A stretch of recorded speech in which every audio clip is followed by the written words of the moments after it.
In today's video, I'm going to teach you how to distort audio out in Soundtrap. We'll walk through logging in, opening your project in the studio, adding the classic distortion effect to a track, and dialing in the settings so it sounds powerful without getting messy. Start by heading to the Soundtrap website in your browser. On the home page, click Login.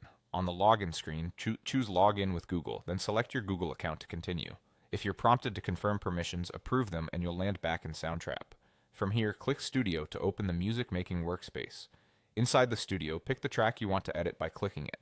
This could be a guitar, a vocal, or any audio track that needs grit.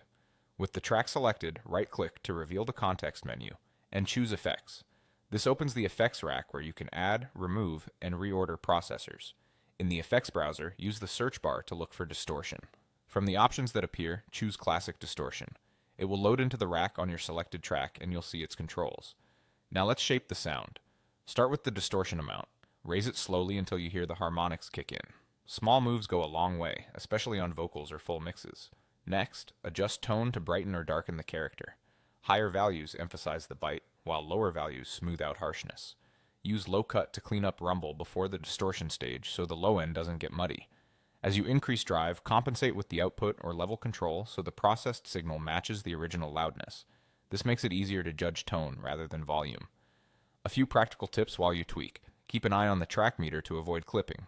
If it hits red, back off the input gain. Toggle the effect on and off to A/B your changes and make sure the distortion is helping the mix.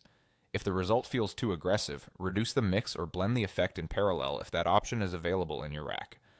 Finally, trust your ears in the context of the whole song. Soloing can be misleading. That's it, you've logged in, opened the studio, added classic distortion and tailored distortion, tone, low cut, and related settings to taste.